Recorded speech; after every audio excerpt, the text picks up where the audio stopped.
Sora Tanjasiri, outstanding faculty and today's Faculty Marshal. Richard Pullard, University Librarian.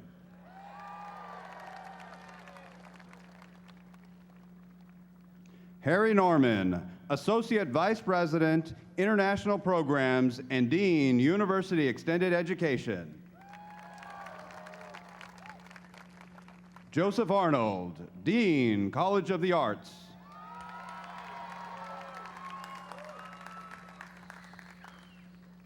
Susan Cooper, Dean, College of the Irvine Campus. Robert Cook, Acting Dean, College of Natural Sciences and Mathematics.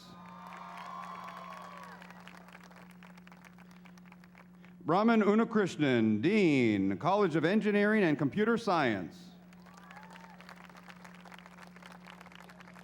Anil Puri, Dean, Mahalo College of Business and Economics. William Briggs, Dean, College of Communications. Sherry McMahon, Dean, College of Health and Human Development. Angela Della Volpe, Dean, College of Humanities and Social Sciences. Claire Cavallaro, Dean, College of Education. Leah Jarnigan, Associate Vice President, Student Affairs and Dean of Students. Julie Espy, President, Alumni Association. Berenicia Johnson-Eanes, Vice President for Student Affairs. Jack Bedell, 2012-13 Academic Senate Chair. Jose Luis Cruz, Provost and Vice President for Academic Affairs. Mark Cherry, writer, executive producer, and keynote speaker. Mildred Garcia, President.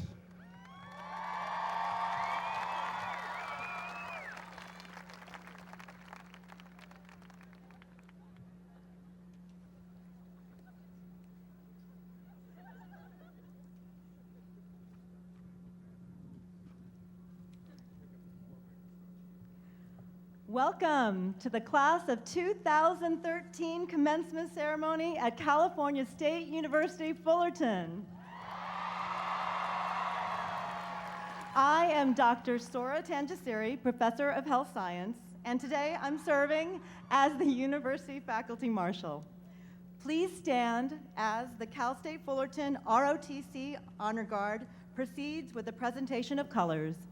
Ms. Chelsea Lyons will lead us in the singing of the national anthem, accompanied by the California State University Fullerton Wind Orchestra led by Mitch Fennell.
Please be seated.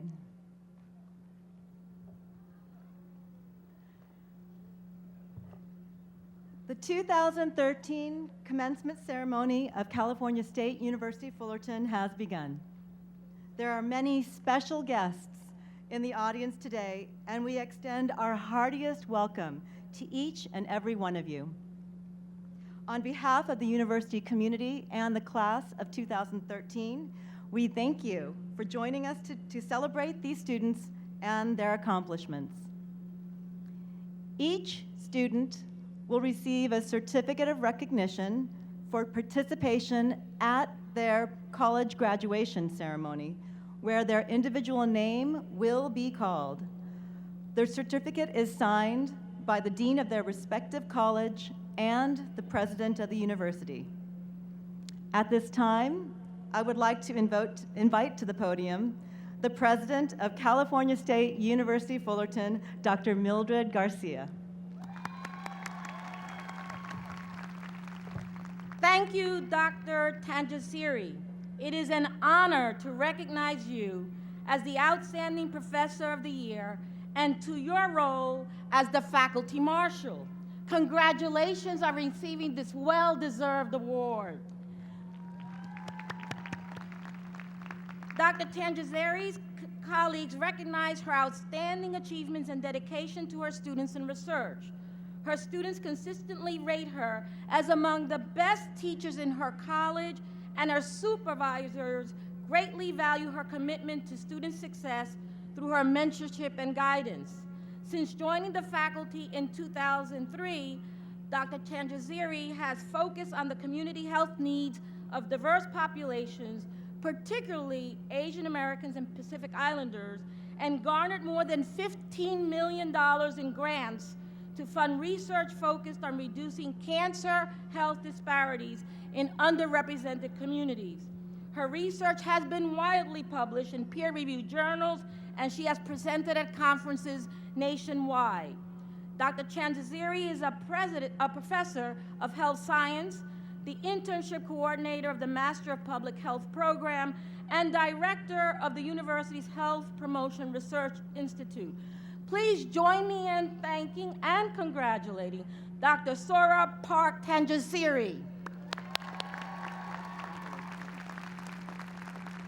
And now, it is my honor and pleasure to welcome you to the university's most important annual event and my favorite day of the year, the 2013 graduation. Students, you made it. It's time to recognize you and celebrate you.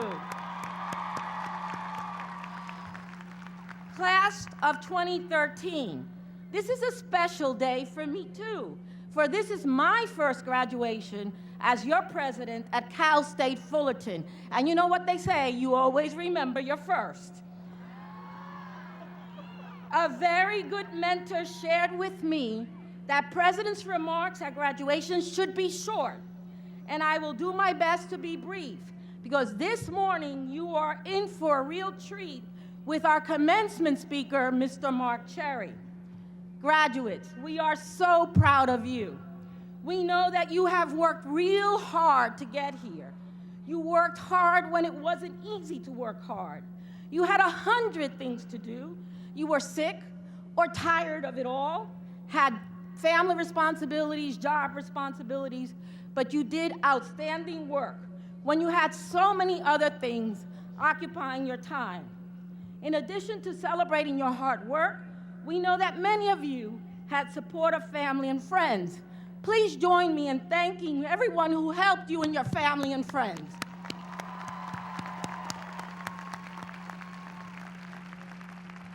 You also had the good fortune of having the awesome faculty and staff that helped you to get here where you are today. I deeply appreciate the inspired and dedicated work, and commencement is a testament to their commitment to your success. Without their contributions, your educational potential might not have been realized. Please join me in thanking the faculty and staff of Cal State Fullerton. And now, I promised I'd make it short. I leave you with 3 things only. 3 things. Continue learning.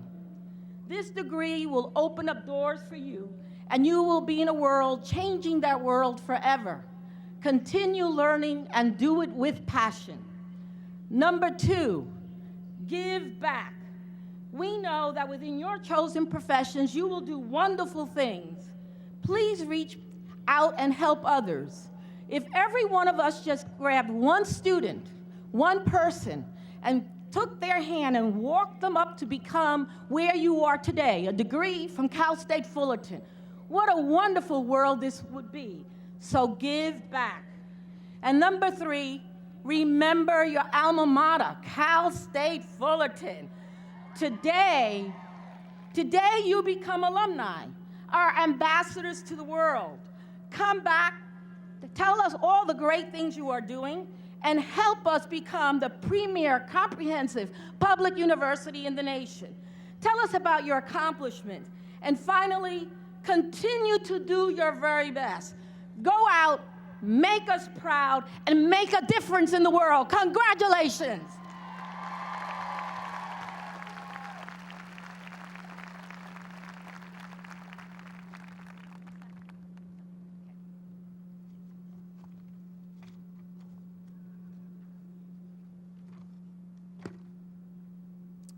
Thank you, Dr. Garcia. It is now my pleasure to introduce Dr. Berenicia Johnson-Eanes, Vice President for Student Affairs. Dr. Eanes.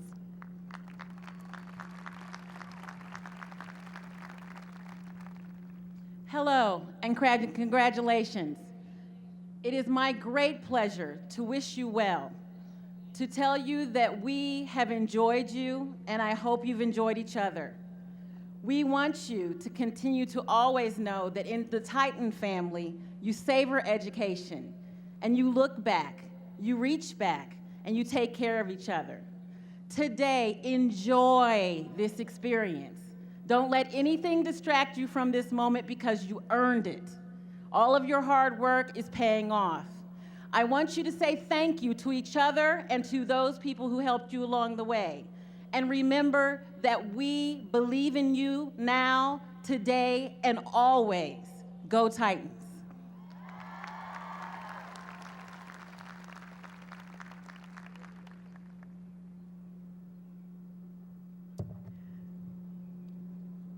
I would now like to introduce Ms. Julie Espy, President of the California State University Fullerton Alumni Association and an alumnus of the class of 1992 from the College of Communications. Ms. Espy.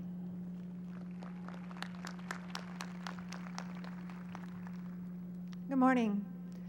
On behalf of the alumni of the California State University of Fullerton, I offer a warm Titan greeting this morning to our class of 2013 graduates. My name is Julie Espy, class of 1992, and it's my privilege to serve you as president of the Cal State Fullerton Alumni Association. And like you, I once sat at my graduation ceremony without any clue what the Alumni Association did. So what is it that we do? Well, we promote you. The association staff and board of directors serve more than 215,000 degree-holding alumni. We promote the achievements of our students, faculty, and alumni. We offer quality programming and services to help you socially and professionally network beyond graduation, and we offer continued learning opportunities to keep you informed and connected. Some of you know who we are because 1 in 4 of you signed up to join our membership program at GradFest. That's an amazing demonstration of Titan pride, and we thank you.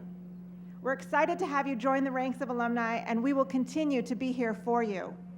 Actually, the Alumni Association has been with you since you started your Cal State Fullerton experience through participation in student life programs such as orientation, welcome week, all-night study. We uphold traditions like homecoming, provide money for student scholarships, and partner with the schools for your development. Graduation is not the end of your relationship with Cal State Fullerton. You may feel that you need a break. You may be sick of books, studying, finals, and yes, you've worked hard to be sitting here today. Celebrate and enjoy your success. This is a big deal. You are a big deal. Some of you are starting careers, changing careers, taking next steps in relationships, or getting some precious time back to be with your families. But don't stay away too long. As they say, pay it forward. Continue to contribute to this great campus and ensure that it's great for the next graduating class and the next and the next. Cal State Fullerton has been here for you and will be here for you as recent graduates and 50 years from now. As a former college instructor, I have one last assignment for each of you. Show your Titan pride. Be our ambassadors, spokespersons, and advocates. Make a donation, volunteer in a program or activity, serve as a mentor, attend a sporting event, or support the arts. It all counts. Make no mistake, your investment in Cal State Fullerton is invaluable and ensures that we continue to advance as a great academic institution. CSUF has shaped who you are today. Amazing faculty have guided your professional paths and challenged your ways of thinking. You've made lifelong friends, and you've learned to push yourself to become a better you. We are proud of you, and we congratulate you on this special day.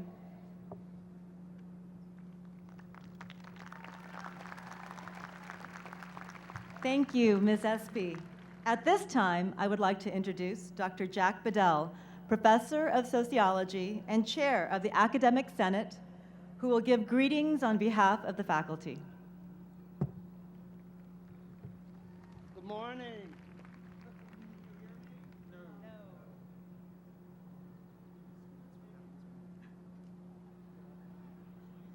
Are we on? Yes.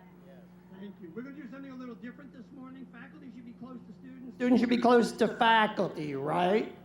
So here we are. I'd like to tell you, before you came in, we gave some tassels to little children out there. Scared some of them, I guess. The tassel right now should be on your right, and we're going to move it to the left. Okay? So, I'm wearing this thing called a hood. If you look in your commencement program, you have a description of the hood. The hood has an indication of where you went to get your degree, and your major. What the program doesn't tell you is that there were clergy and professors involved, okay? And the hood was pulled up to cover their bald spot when it was cold in the Middle Ages.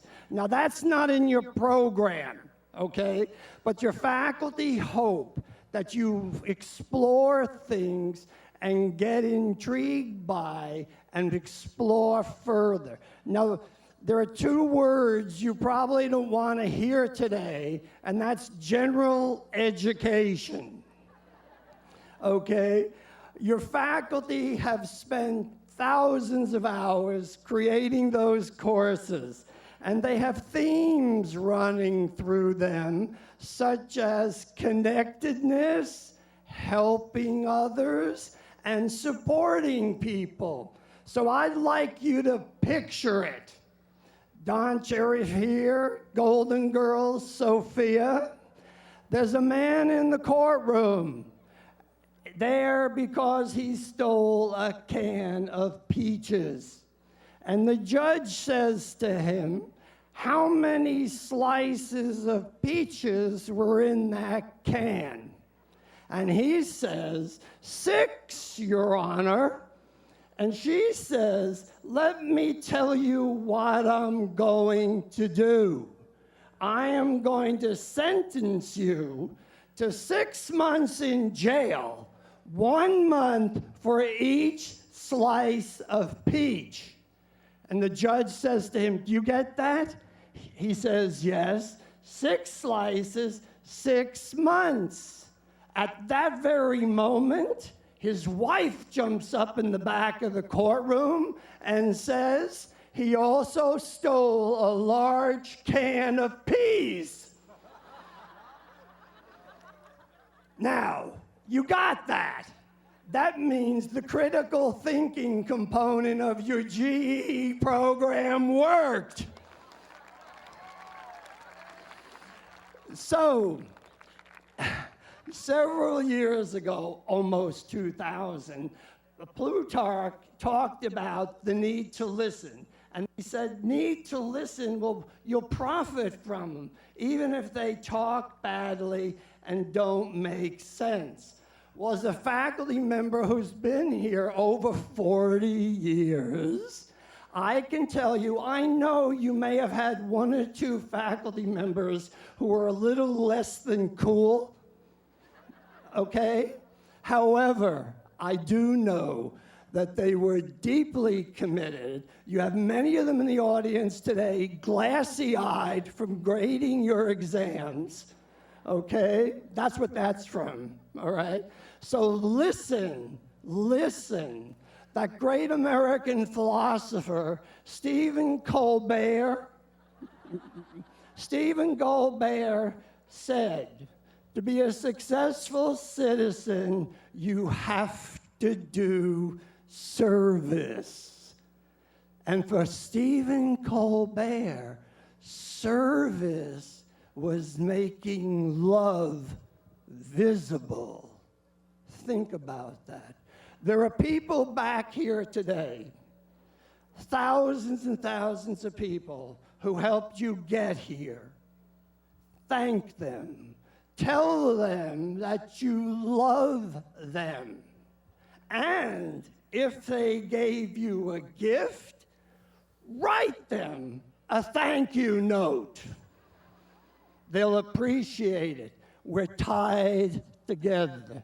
I want to close this morning by, on behalf of the faculty, thanking you for being here, thanking you for choosing Fullerton. We know that you could have gone many other places, but you chose us. And we hope through your general education program, you learned that if you have a friend who's bringing you down, don't let them. Identify with stars who can take you up. Learn from them. They'll make you better. You'll be better. And you'll be a mentor. You'll be a mentor for these people who now they have a memory. Okay, so thank you, bless all of you. And I want to close with Mark Twain. Mark Twain said, dance like there's nobody watching. Fall in love as if you've never been hurt. Work as if you didn't need the money. And finally, live on earth as if it were heaven. Bless you. Thank you.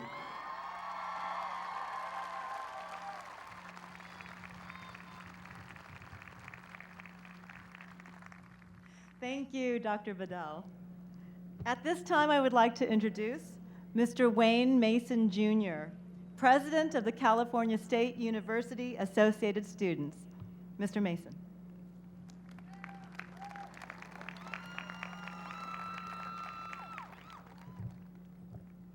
Hello.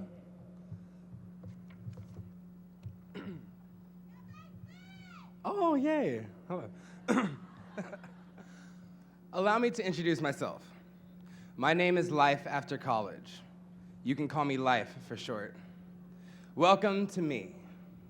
You may have heard a lot of things about me from the people who sat in these seats time and time again before you, but please allow me to confirm some of the truths that you've heard about myself. Number one, life after college is scary. Fact. I can be pretty scary before you spend some time with me. But once you accept me and realize that I'm gonna happen regardless of what you say or do, I become a lot easier to get along with. Sure, I may throw some struggles your way, but I'll also throw some benefits. Take it from me. Perseverance and a positive outlook will take you very far in life.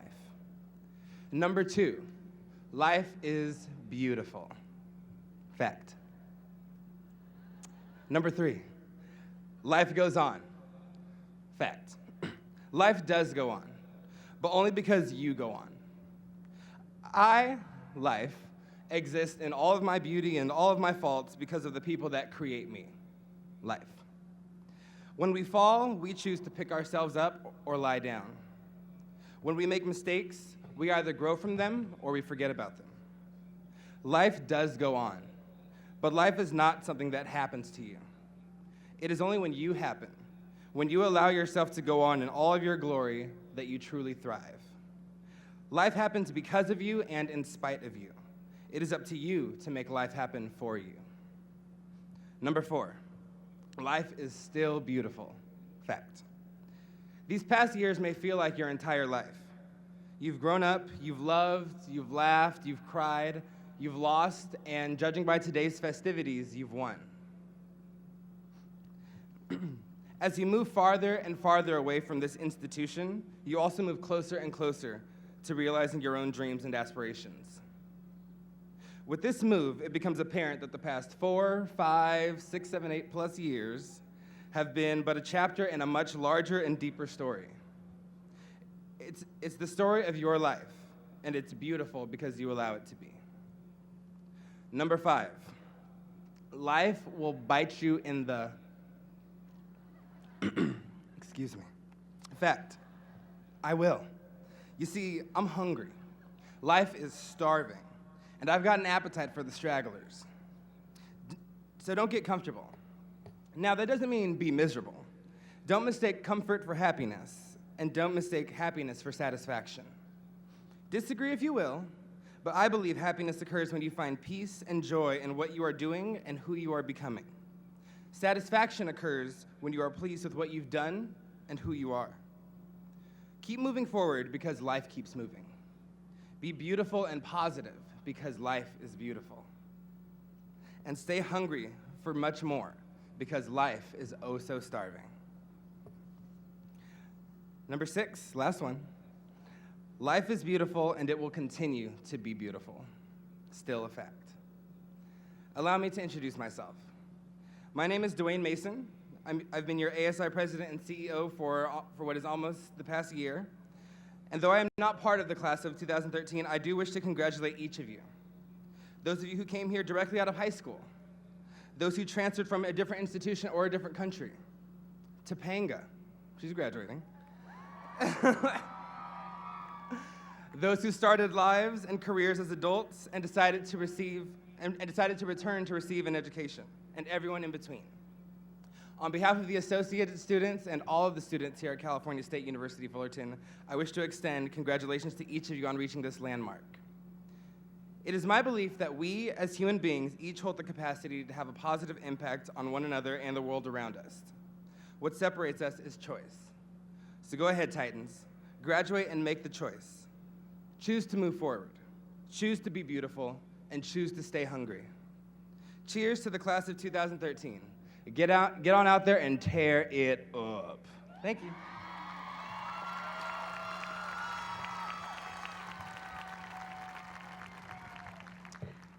It is now my pleasure to invite President Garcia back to the lectern to introduce our keynote commencement speaker. President Garcia. Thank you. It is now my distinct honor and pleasure to introduce Mr. Mark Cherry, who majored in theater at Cal State Fullerton and a proud Titan. Mark was clearly destined to be a success. He graduated from Cal State Fullerton and moved on to Hollywood. Mark began as a personal assistant to Dixie Carter on the set of Designing Women, and quickly went on to become a successful writer. His writing and producing credits involved the beloved television classic, The Golden Girls, and its sequel, The Golden Palace.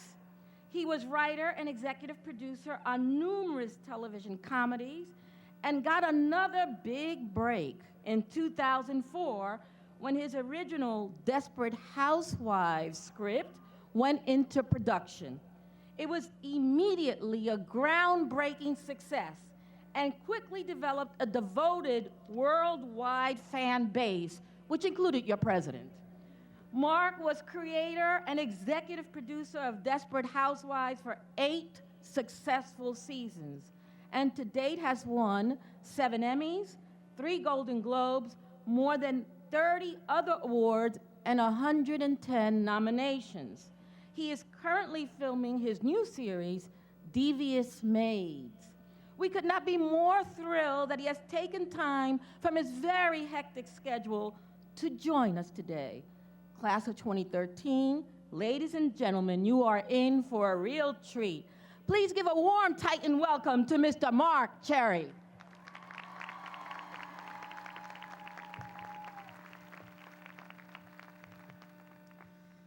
Well, it's true. Many years ago, I was a student here studying acting for 5 years.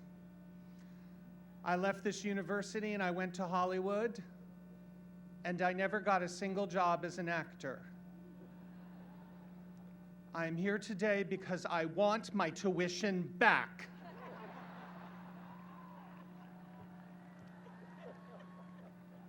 Yeah, you know, didn't have the talent, as it turned out, but I wanted in show business, so I taught myself how to write. I got a bunch of old TV scripts and just figured it out. And it took me about a year and 4 months, and I got my first TV show. It was called Homeroom. It was about inner city school children, so who better to write for them? And then 6 months after that, I landed on The Golden Girls, which happened to be my favorite show at the time. It was about 5 seconds after I got that job that Cal State Fullerton started inviting me back to speak to students and introducing me as a distinguished alumni. I bring this up to suggest that if any of you out there go on to thrive in another profession that you were not trained for here at Cal State, don't worry, they will take credit for your success anyway.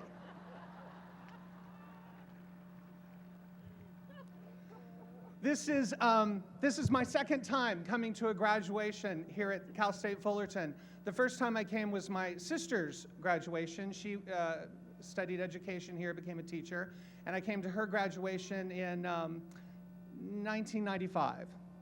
So, as you may have deduced, I did not come to my own graduation ceremony for the oddest reason. I don't know if you guys still have this.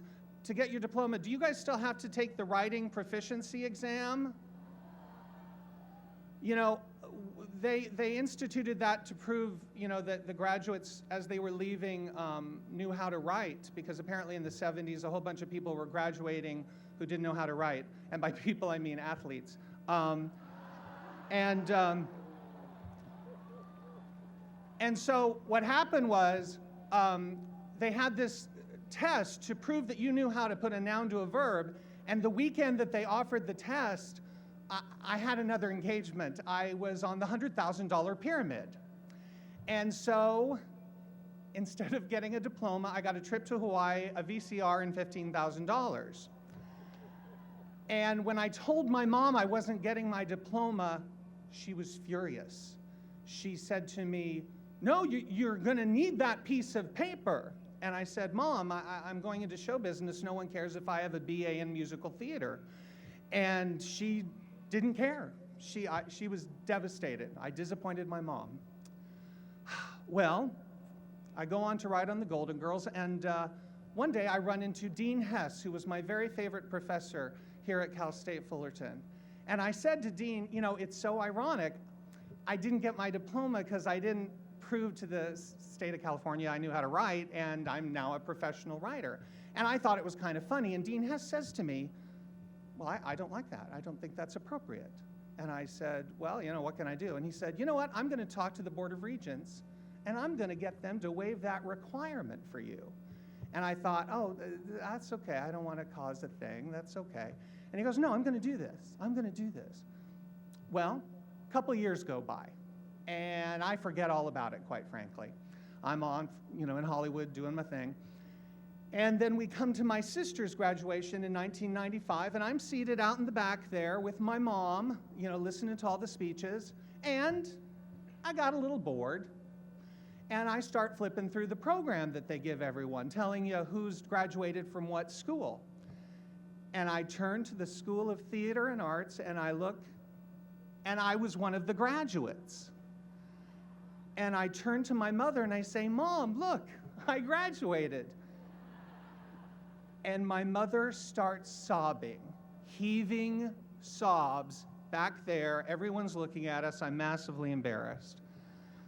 The point of this story is this.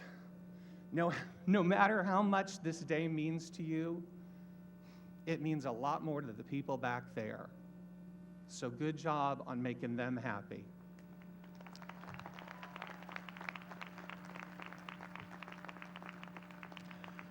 So, okay, so they asked me to speak. They asked me to talk to you bunch of fresh-faced cherubs and tell you something, I don't know, I guess I'm supposed to say something uplifting, something inspiring, something that will comfort you about this big bad world that you're about to enter. And I've thought a lot about this. Gosh, and all right, so here's what I have to say that is inspiring and uplifting and comforting.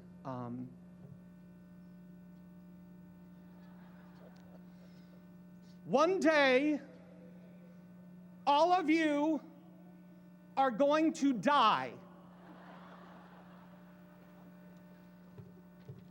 Now, I bring this up because this is your commencement.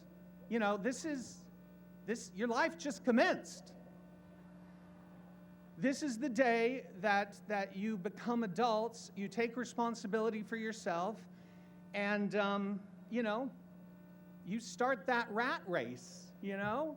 This is the day we say, on your mark, get set, go, and you go. Your journey, and this is the thing you always have to say to young people because they're dumb,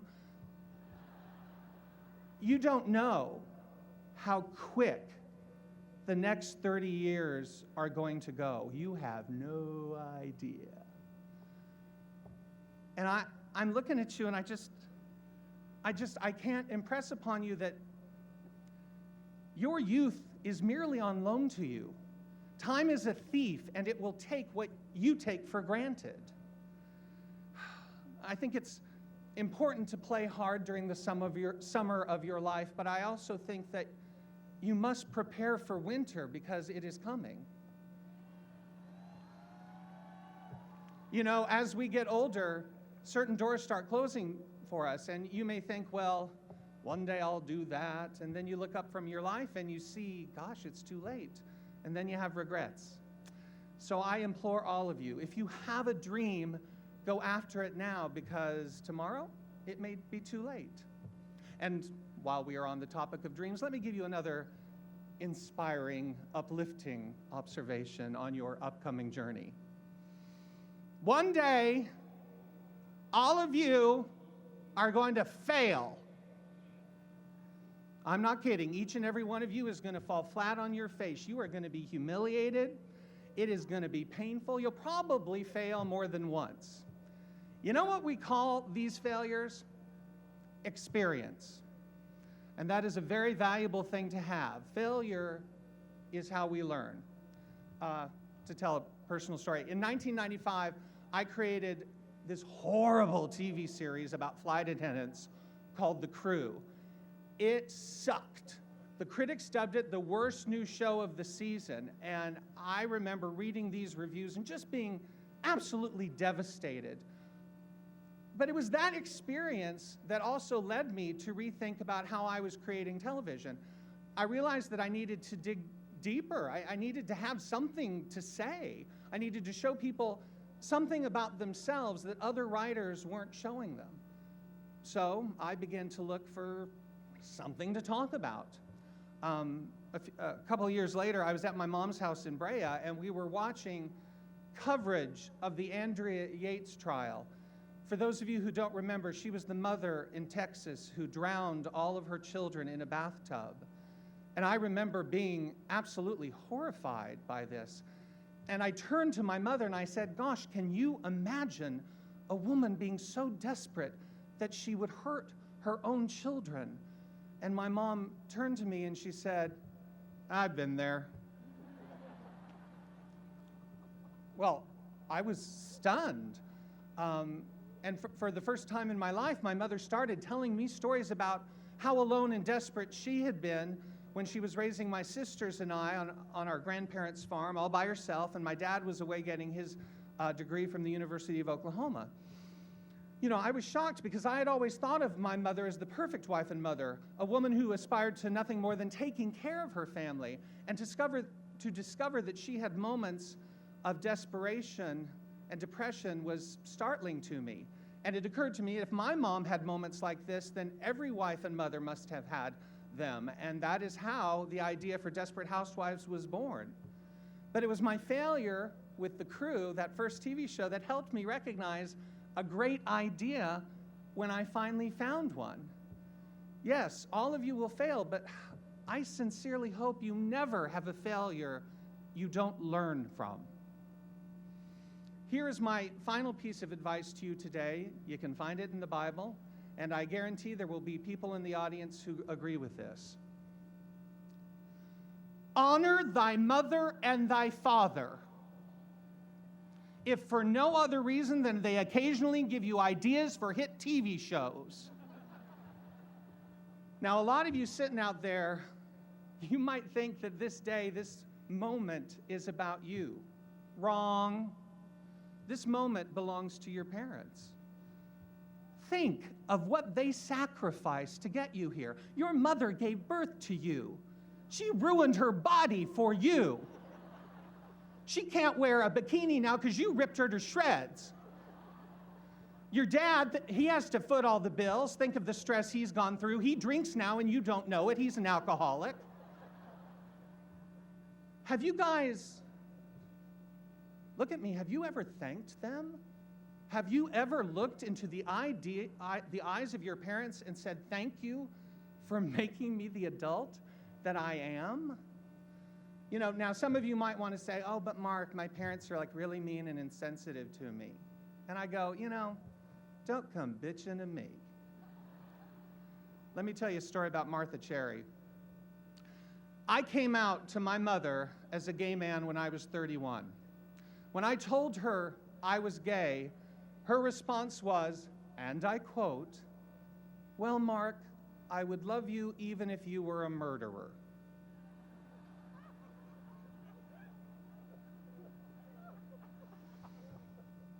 Not the comparison I was hoping for. But here's the important part, the very important part. A few years after that, after I had disappointed her greatly, I was going through the worst point in my career. And by that, I mean I couldn't get a job to save my life. In fact, I went 3 years without getting an interview for a job, let alone a job. So for all my success, there was some dark times there. I was going broke. I had to sell my house. I was selling furniture. And it looked like I was going to have to stop being a writer. I had written this script about Desperate Housewives, you know, from my mom's idea, but no one wanted to buy it. 5 different networks turned my script down. And I was myself desperate. The only thing that kept me afloat during this time was my mom. And I never once asked her for a loan, but she would just show up unannounced at my home and hand me checks. And I would protest, and she would say, no, Mark, this is what family is for. And I was massively embarrassed because at that point I was 40 years old. But she would insist, and she kept me going. And then one day, my script sold. After Desperate Housewives became a huge hit, I wrote my mom a check for all the money that she had lent me. And over a 3-year period, that was $100,000. And I wrote her this check, and I handed her the check, and I got a little cocky, and I said, well, aren't you lucky? I figured out how to get myself out of trouble.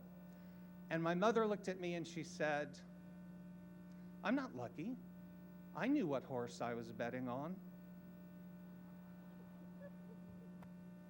You know, there may be a way to be successful in this world without parents who believe in you. I am happy to say I never needed to find that out. As all of you leave here today and go out into this world, just know one thing. Your parents are the only people on this planet who will ever put your needs ahead of theirs. And for that alone, you must honor them. Please, each and every one of you, try to be a horse that is worth betting on. As a side note, just for what it's worth, last June I bought my mom a house. It was the happiest purchase I have ever made. It filled me with an immense sense of joy. And I know that there are a lot of people back there hoping you someday get to experience that same sense of joy. And for what it is worth, from the moment I bought her that house, she has never once complained that I am gay.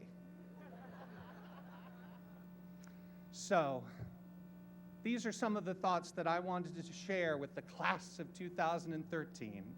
You're gonna die, you're gonna fail, be nice to your folks. Write this down. So I wish you all the best. Sincerely, I hope you all have as much fun on your journey as I have had on mine. So now, I leave you with, on your mark, get set, go. Thank you.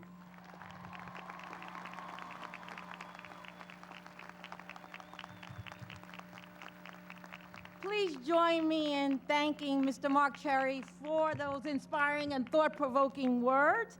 And yes, we will take credit for you as a proud Titan. It is now my honor and pleasure to introduce the Provost and Vice President for Academic Affairs, Dr. Jose Luis Cruz. Good morning. Mark Sherry said it much better than I could, but I will still state that today is the commencement of your tomorrow. So welcome to your life 2.0. The strength of your character, your sense of purpose, and your commitment to society makes us all here today, family, friends, faculty, staff, and administrators, proud to have been part of your journey to success, and confident that you will help shape a better world. You now join over 215,000 Cal State Fullerton alumni. You are now vested with all the rights and responsibilities of a full-fledged Titan. And as President Garcia stated in her remarks earlier today, this means that you should strive to be a lifelong learner, serve as an ambassador of education, and remember your alma mater. Let's give a strong round of applause for our class of 2013 and the wonderful future that awaits them.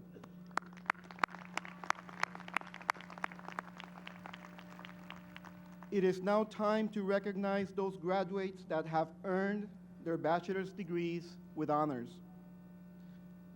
Outstanding scholastic achievements at the baccalaureate level are recognized upon completion of degree requirements by the awarding of honors, the eligibility of which is explained in your program. In recognition of their scholastic excellence, all honors students are given a medallion with the seal of California State University Fullerton imprinted on it, and the level of honors achieved is engraved on the reverse side. Although their names are annotated in the commencement program, I would like to recognize each group of honors students. Please hold your applause until all honors students have been recognized. Students graduating summa cum laude, wearing their medallions with blue ribbons, please stand and remain standing.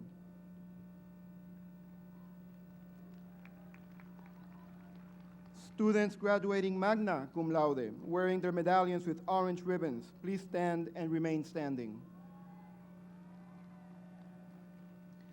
Students graduating cum laude, wearing their medallions with white ribbons, please stand.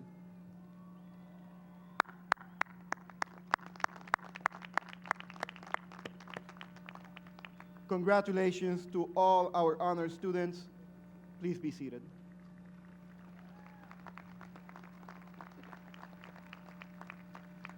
So now is the time for which you have all been waiting for. Will all master's graduates and candidates please stand?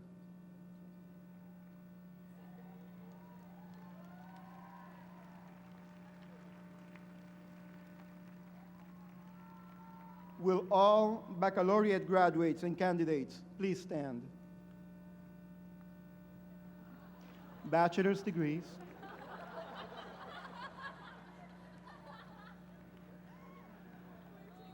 President Garcia, on behalf of the faculty of California State University Fullerton, I am pleased and honored to present to you the graduates and candidates of the class of 2013 for the conferring of their degrees. Thank you, Dr. Cruz. Master's graduates and candidates, baccalaureate graduates and candidates, it is with great privilege and honor, before valued family and friends, and upon the recommendation of the administration and teaching faculty of California State University Fullerton, and by the authority vested in me as president of the university by the Cal State University Board of Trustees, to confer upon all of you completing requirements the degrees for which your name is listed in our commencement program, together with the rights, privileges, opportunities, and responsibilities to our society attached thereto. Your diplomas will stand as testimony to your possession of these degrees. As a symbol of conferral of your degree, now, baccalaureate candidates, move that tassel from the right side of your caps to the left. Congratulations, class of 2013. Felicidades. Go out and celebrate.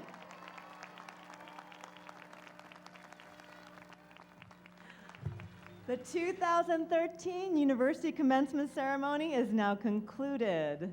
We ask that the audience remain seated as the platform party exits the stage. When the platform party has exited, please go to the location of your college commencement event. Congratulations to the graduates of 2013 and their families and friends attending today. We hope you enjoy your day on campus. The 2013 University Commencement Ceremony for the California State University Fullerton is now concluded. Congratulations to all of you for reaching this significant milestone in your life.